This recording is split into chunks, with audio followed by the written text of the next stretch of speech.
미가 7장 5절 6절 말씀입니다. 너희는 이웃을 믿지 말며 친구를 의지하지 말며 내 품에 누운 여인에게라도 내 입의 문을 지킬지어다. 아들이 아버지를 멸시하며 딸이 어머니를 대적하며 며느리가 시어머니를 대적하리니 사람의 원수가 곧 자기의 집안 사람이리로다. 아멘. 앞에 보면 파수꾼의 날, 형벌의 날 그랬는데 그날에 큰 고통 중에 한 가지가 바로 이것입니다. 형제처럼 지내던 이웃을 믿을 수가 없다. 믿을 수가 없다. 친구를 의지하지 말라. 품에 놓은 여인도, 그러니까 부인에게도 말을 편하게 할 수 없다. 믿고 말할 수가 없다. 그 자체로 깊이 생각 안 해도 괴로운 이야기죠. 그런데 이제 우리가 여기서 먼저 물어봐야 될 것. 나는 믿어도 되는 사람인가? 그죠? 이렇게 일방적으로 믿을 수 없다고 하는 것은 나는 신앙을 지키는 사람이라는 전제가 있는 겁니다. 나는 첫 무화과 열매를 사모하는 그런 신명을 가지고 있는 사람이다. 그런 것을 전제로 할 때에 받을 수 있는 말입니다. 즉 신실하고 정직한 사람이 마지막에 이 형벌의 날 어떻게 처신해야 되는가 하면서도 동시에 얼마나 고통을 당할 수 있는가, 왜 파수꾼의 날이라고 부르는가를 설명해 주는 말이기도 합니다. 이웃이 나를 미워해서 죽이는 날이 옵니다. 친구가 나를 팔아서 자기 배를 채우겠다 하는 날이 오고, 내 품에, 그러니까 내 아내가 같이 교회 다니고 교회에서 직분도 받고 일했는데 그래서 믿음을 지키자고, 여보 믿음을 지키자, 우리 끝까지 싸우자 했더니 바로 그 소리를 부인이 나를 대적하여 고발하는데 내 목소리를 녹음해서 쓴다. 거꾸로 남편일 수도 있고. 그러니까 알고 보니까 믿음이 없던 사람이었던 거예요, 원래. 그리고 자기는 안전하고 나를 죽이고 자기는 살겠다, 이런 식. 여러분, 이제 그래서 입을 지키라고 했던 겁니다. 말을 많이 하지 마라. 그러니까 말을 안 하면 안전하고 편하다는 뜻이 아니고 믿을 수 있는 사람에게 말해야 되는데 가장 믿을 수 있는 사람을 생각했던 그가 사실은 믿지 못할 사람이, 그게 밝혀지는 정말 충격, 그래서 큰 고통, 그런 날이 바로 파수꾼의 날이고 형벌의 날입니다.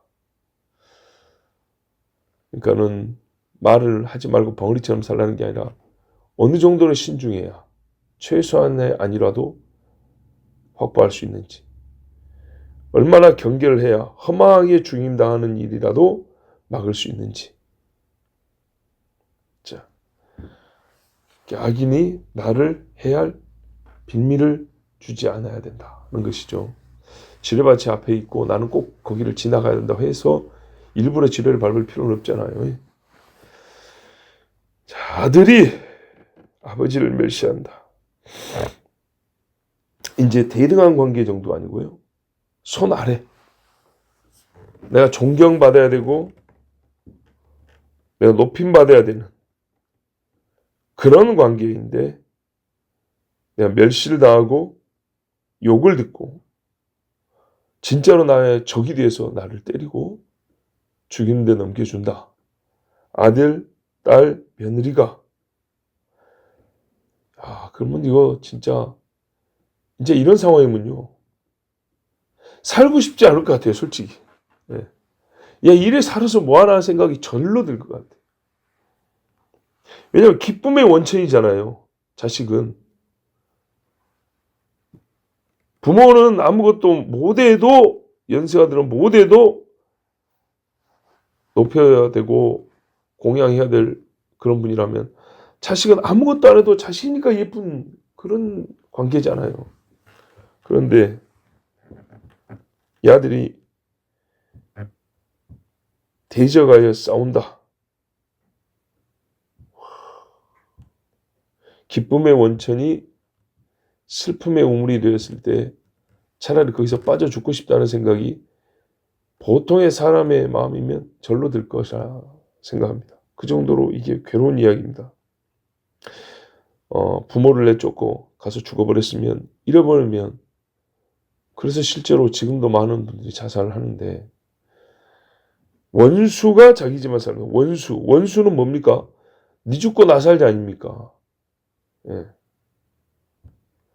부모도 자기가 살려면 자식을 죽여야 된다는 얘기 아닙니까? 이거 어떻게 살아갑니까? 이래가지고.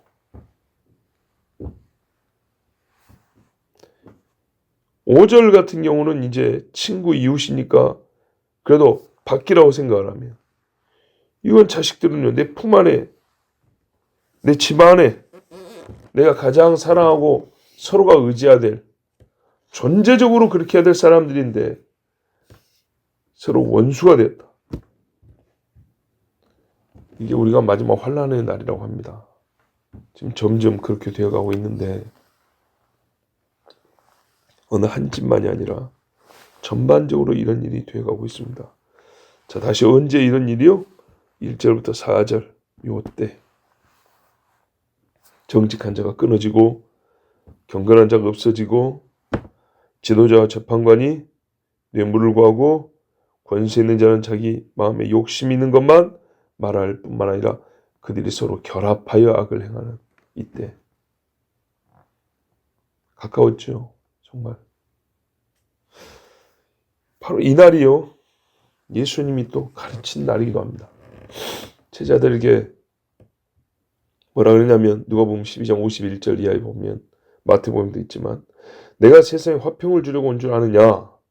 내가 너에게 이르노니 아니라 도리어 분쟁하게 하려 함이로라. 이후부터 한 집에 5 사람이 있어 분쟁하되, 자, 5일 거라고 했을 때 3이 2과 2이 3과 하리니, 아버지가 아들과 아들이 아버지와 어머니가 딸과 딸이 어머니와 시어머니가 며느리와 며느리가 시어머니와 분쟁하리라 하시니라. 똑같은 말씀이죠. 자, 이 말씀 어떻게 해야 되죠? 내가 세상에 화평을 주려고 온 줄 아느냐? 내가 너희에게 이르노니 아니라 도리어 분쟁하게 하려 함이로라. 목적이잖아요, 목적. 자, 그러면 우리 주님이 실제로 이 땅에 오셔가지고 사셨을 때 평안히 잘 사는 집안 식구들 불러다가 글러브 끼우고, 자, 둘이 싸워, 이랬습니까? 안 했죠. 친구들끼리 이간질 시켜가지고 싸우게 하신 적이 있습니까? 없습니다. 그죠? 없어요. 분쟁하게 하려 함이로라 해놓고 실제로 예수님이 직접 어느 집에 들어와서, 자, 5 식구 모여보세요. 자, 2, 3 먹고, 자, 가위바위보 한 대씩 치시고 뺨 한 대씩 쳐보세요. 안 하면 죽으리라. 뭐 이런 적 없지요. 근데 왜 하려 함이로라 그랬을까요? 그러니까 이건 좀 더 큰 그림에서 봐야죠. 좀 더 깊은 의미에서. 예수님이 이 땅에 오셨을 때 싸움이 난 쪽이 있어요. 바리새인들끼리 모였는데, 어떤 바리새인은 전 메시아다, 메시아가 아니고서는 할 수가 없다, 아니면 혹 메시아인가? 근데 대부분의 바리새인들은 미친놈아, 저기 무슨 메시아냐, 도둑놈이지, 저 미친놈 아니냐, 뭐 이럴 거예요. 어떤 유대인들은 다윗의 자손이라 했더니, 어떤 놈들은 바알셈을 힘입어 귀신을 쫓는 귀신 드는 사람이 아닌가? 자, 이렇게 싸웠단 말입니다. 성전에 들어가서 청소를 했더니 어떤 사람은 속으로 할렐루야 한 사람이 있고, 어떤 사람은 저 때려 죽일 놈, 이런 사람이 있단 말이죠. 실제로 싸움이 일어났어요. 자, 그렇게 생각해야 되는 거죠. 아하, 싸움 자체의 목적이 아니라 더 큰 목적 안에 들어있는 일종의 과정으로서의 싸움이 수반되는 것으로서의 싸움을 얘기하는 거죠. 근데 그게 우연이나 어쩌다 아니라 필연적인 거예요. 필연적인 거. 예를 들어 보면 불신자들 세계에 복음이 들어오면 말입니다. 싸우게 됩니다. 그죠? 처음으로 예수 믿는 사람이 한 집안에 생기면 싸움이 됩니다.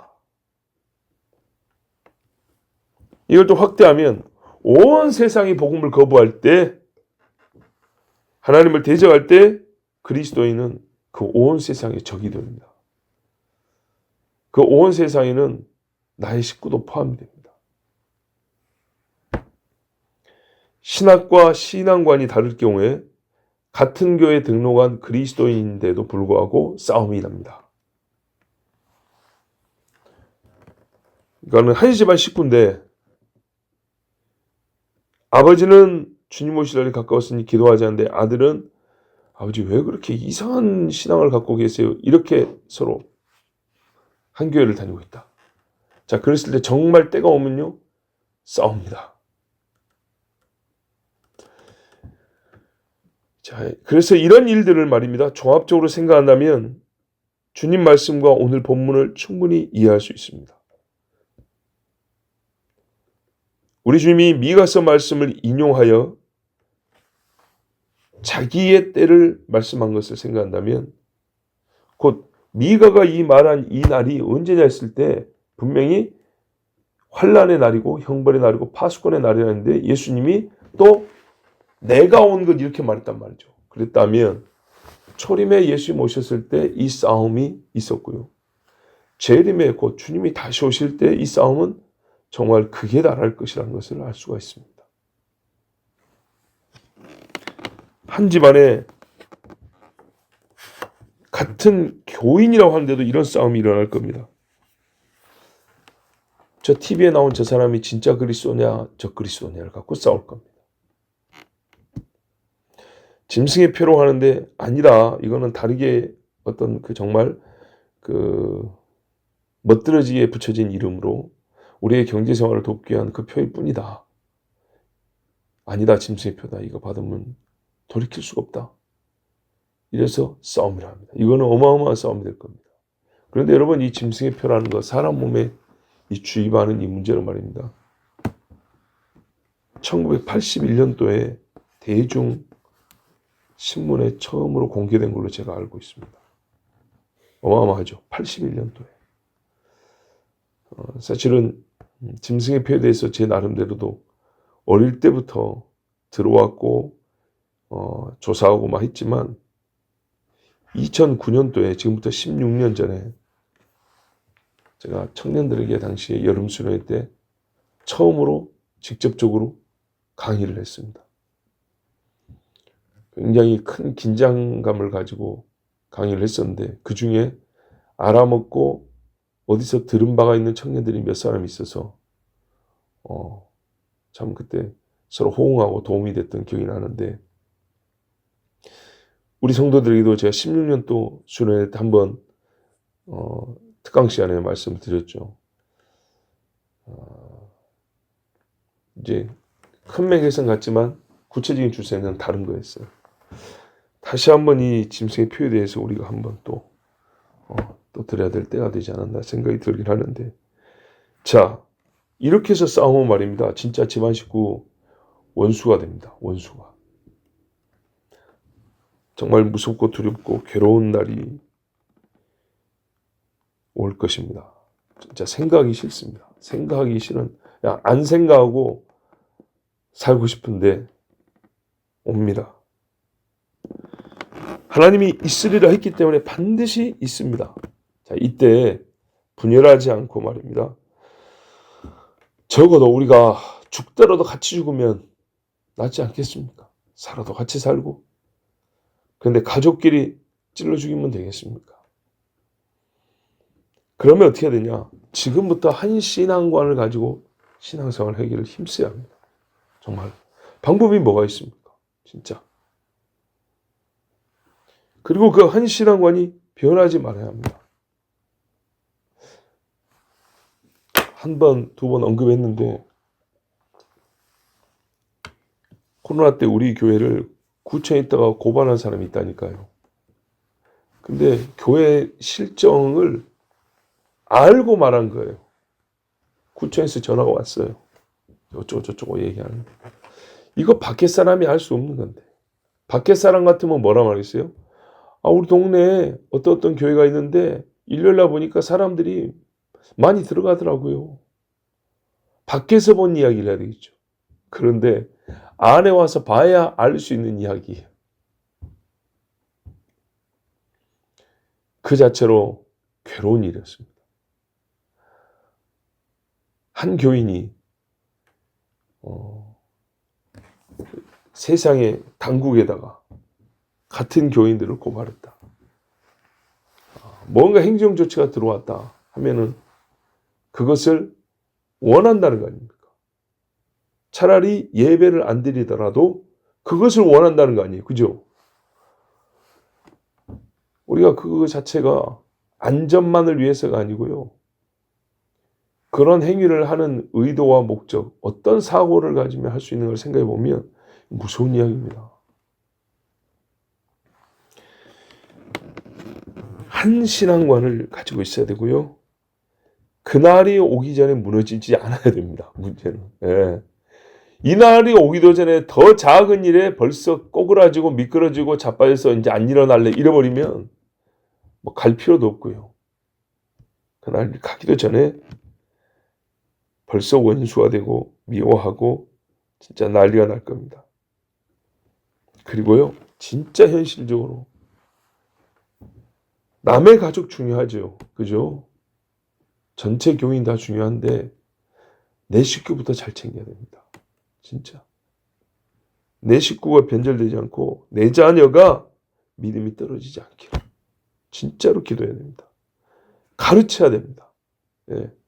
속으로 기도만 하지 말고 엄마가 뭘 기도하는지, 아빠가 뭘 위해서 간구하고 있는지, 우리가 어떤 신앙을 지켜야 하는지를 설명하기도 하고 가르쳐주고 계속 그렇게 해줘야 됩니다. 그리고 이제 더 현실적으로 말할까요? 아까 이웃이 어쩌고 친구 어쩌고 하는데 너는 이렇게 하면요. 예. 나는 어떻게 해요? 정직한 자가 끊어질 때 정직한 자로 남아 있어야 됩니다. 경건한 자가 없어질 때 나는 경건한 자로 있어야 됩니다. 진짜로 경건 납니다. 나.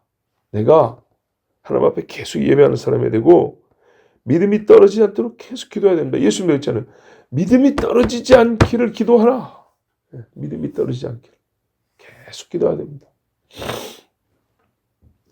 주님이 그랬잖아요. 믿음을 보겠느냐 해놓고 기도하는 자를 얘기했습니다. 기도하는 자를 말하면서 인자가 올 때 믿음을 보겠느냐. 기도하지 않으면 믿음이 없는 자고 믿는 자는 기도한다는 겁니다. 그러면 끝까지 믿음이 떨어지지 아니하고 주님이 지켜준다는 말씀입니다. 사실 이게 전제 중에 전제입니다. 내가 벌써 믿음이 떨어져 버리면 나도 다른 믿음의 사람을 죽이려고 고발하고 몽둥이든 그 편에 설 수가 있습니다. 확고해야 됩니다. 확실한 믿음을 스스로 지키기를 하나님 앞에 계속 기도하고 그리고 나의 사랑하는 식구들 한 집안이라 그랬으니까 집안부터 지켜야죠. 예. 노아가 자기 집안 지키면서 방주 짓다 했을 때 아들들이 사람들이 아버지가 뭐라는 줄 알아요? 미친 노망든 노인이래요. 뭔 이 큰 배를 짓는다고 이렇게 난립니까? 생긴 것도 무슨 뭐 상자같이 생겨갖고 이걸 뭐 한다고. 자, 잃어버렸으면요. 어찌어찌 방주를 짓긴 했겠지만 노아는 자식들은 안 탑니다. 타라고 문 열어주고 아무래도 안 탈 겁니다. 그러므로 그 자녀들을 키울 때에도 노아가 참 잘 붙들어서 키웠단 말이죠. 그래서 500살 되어서 자녀를 낳았을 줄 모르겠어요. 예. 다른 사람은 훨씬 일찍 자녀를 낳았는데 유독 노아만 500살에 대해 자녀를 낳고 600살에 홍수가 났어요. 오랫동안 세상에 두지 아니하고 그 아이들이 태어났을 때부터 얼마 안 있어서부터 홍수의 예언을 듣고 이제 방주짓기 시작했단 말이죠. 자, 그 깊은 섭리는 또 우리가 하나님 나라에 가면 또 다 알게 될 것이고 하여튼 나 자신의 믿음, 우리 식구들의 믿음, 그리고 한 신앙관을 가지고 생활하기를. 이제 우리가 이제 교회를 이렇게 모였으니까요. 그래서 우리가 늘 강조하는 바가 이겁니다. 죽더라도 같이 죽으면 할렐루야인데 이 안에서 치고받고 싸우면 이 얼마나 괴로운 일인가입니다. 하나님 앞에 오늘 말씀을 들었으니 재앙이로다 나여 화로다 나여 소리 하지 아니하도록 우리의 믿음을 잘 지키고 우리의 집이 정말 하나된 믿음으로 견고할 수 있도록 함께 기도해야겠습니다. 기도하겠습니다. 아버지 하나님 감사합니다. 오늘도 귀한 자녀들을 사랑하시고 부르셔서 이 아침에 우리가 지켜야 할 것 가르쳐 주셔서 감사합니다. 반드시 예수 복음이 증거된 곳에는 분쟁이 있고 싸움이 있다 했습니다. 왜냐하면 사탄이 끼어들기 때문에, 죄가 있기 때문에, 세상 사람이 있기 때문입니다. 아버지 하나님, 정말 우리가 이 세상에 미혹당하지 말고 하나님 주신 말씀 그대로 받고, 그래서 순수하게 받고 그것을 지키며 또한 그날을 준비하는 하나님의 자녀들 되게 하옵소서. 그날에는 환난만 있는 건 아닙니다. 바로 이어서 영광의 날이 있습니다. 구원의 때가 있습니다. 주님, 소망을 가지고 잠시의 고난을 이길 수 있도록 우리의 믿음과 우리 식구들의 믿음을 지켜주시옵소서. 예수님의 이름으로 기도하옵나이다. 아멘.